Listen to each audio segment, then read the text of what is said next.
पर्वत प्रदेश में पावस की व्याख्या आपको बताने वाली हूँ। पर्वत प्रदेश में पावस यह कविता सुमित्रा नंदन पंत जी के द्वारा रचित है।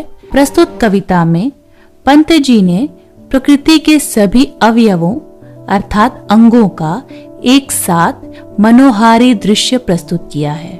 कविता को पढ़कर ही संपूर्ण दृश्य मानो आंखों के समक्ष सजीव हो उठते हैं। एक स्थान पर बैठे बैठे ही पंत जी की इस कविता के द्वारा संपूर्ण पर्वतीय अंचल का विचरण हो जाता है। ऐसा लगता है मानो हमारे सामने ही पर्वतों की अपार श्रृंखला है, आसपास झरने बह रहे हैं और हमारा मन सारी सुध बुध को खोकर उसमें लीन होता चला जा रहा है। पावस ऋतु थी पर्वत प्रदेश, पल पल परिवर्तित प्रकृति वेश। पावस ऋतु अर्थात वर्षा ऋतु बारिश का मौसम और पर्वतीय प्रदेश है और तुरंत तुरंत ही प्राकृतिक वातावरण में बदलाव हो रहा है और मौसम के इस बदलाव के साथ पर्वतीय प्रदेश का वातावरण भी संपूर्ण रूप से बदल जाता है। अर्थात वर्षा ऋतु में पहाड़ों के ऊपर कभी धूप खिल जाती है तो अचानक कभी काले बादल सर्वत्र आच्छादित होकर पर्वतों को स्वयं में छिपा देते हैं। कवि आश्चर्य तब मानते हैं जब संपूर्ण घटनाक्रम क्षण भर में ही हो जाता है। मेखलाकार पर्वत अपार, अपने सहस्र दृग सुमन फाड़, अवलोक रहा है बार बार, नीचे जल में निज महाकार, जिसके चरणों में पला ताल, दर्पण सा फैला है विशाल। प्रस्तुत पंक्तियों में पंत जी पर्वत को एक करधनी अर्थात कमर में पहने जाने वाले गहने के रूप में दर्शा रहे हैं। कवि जिस स्थान पर रहते हैं वह स्थान चारों ओर से पर्वत से घिरा हुआ है। जिस प्रकार करधनी कमर में लिपटी रहती है उसी प्रकार पर्वतों का अस्तित्व भी उक्त क्षेत्र के लिए है। इसलिए कवि ने पर्वतों को मेखलाकार कहा है।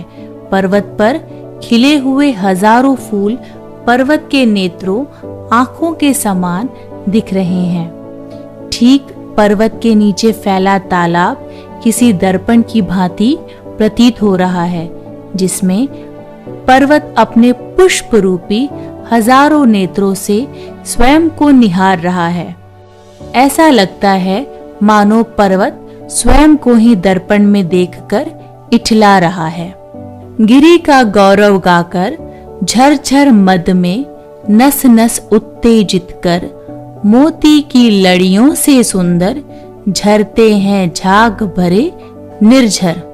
उक्त पंक्तियों के माध्यम से पंत जी पर्वत से गिरते हुए झरने की सुंदरता का बखान कर रहे हैं।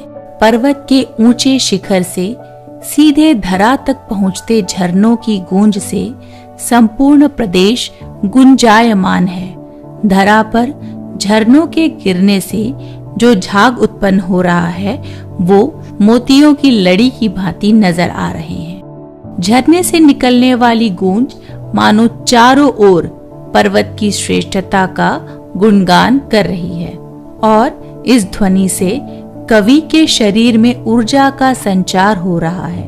उनका रोम रोम इस रमणीय वातावरण में रोमांचित हो जाता है। गिरिवर के उर से उठ उठकर उच्चाकांक्षाओं से तरुवर है, झांक रहे नीरव नभ पर अनिमेष अटल कुछ चिंता पर। उक्त पंक्तियों में पंत जी पर्वत के ऊपर उगे हुए ऊंचे वृक्षों का वर्णन कर रहे हैं। इन वृक्षों को देखकर कवि को ऐसा प्रतीत हो रहा है मानो ये पेड़ पर्वत के हृदय से ही उगे हैं और सदैव ऊपर उठने की कामना से अपने शीश को ऊंचा रखकर एकटक ऊपर आकाश की ओर ही देख रहे हैं। ऊपर उठकर अपने लक्ष्य को पा लेने की लालसा इन वृक्षों में नजर आती है और उन्हें कोई भी इस लक्ष्य को पाने में रोक नहीं सकता। साथ ही कवि को ये वृक्ष किसी गहरे चिंतन में डूबे हुए भी नजर आते हैं। कविता की अगली पंक्तियां हैं।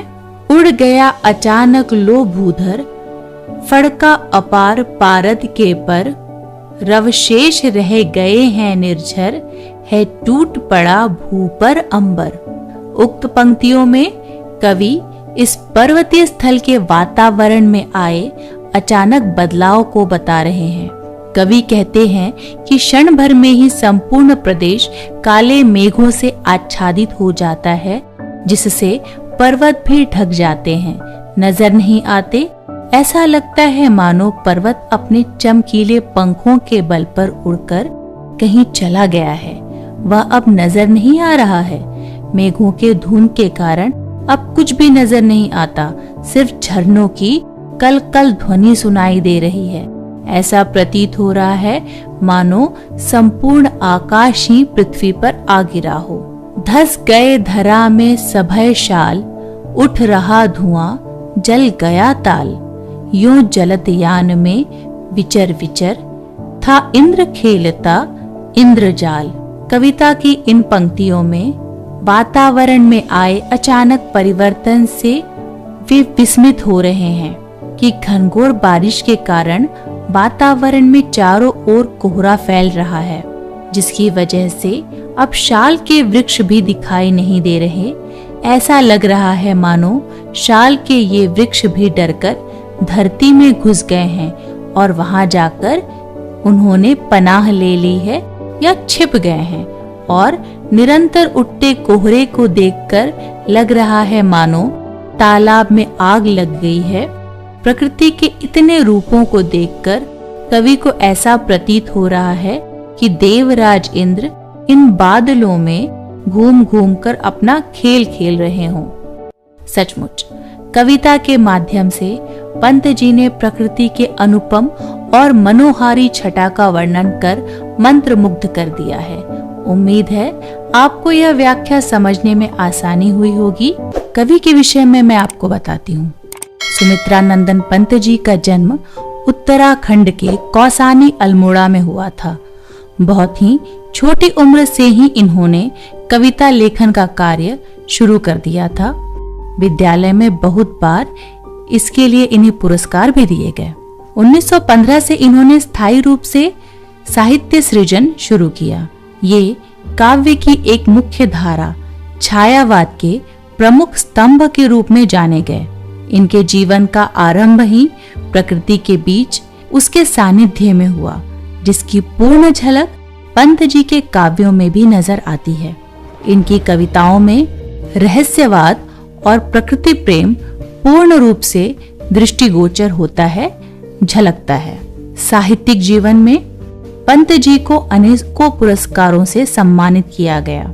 ये हिंदी के पहले ज्ञानपीठ पुरस्कार विजेता भी थे एवं 1961 में 1961 में भारत सरकार के द्वारा इन्हें पद्म भूषण से भी सम्मानित किया गया।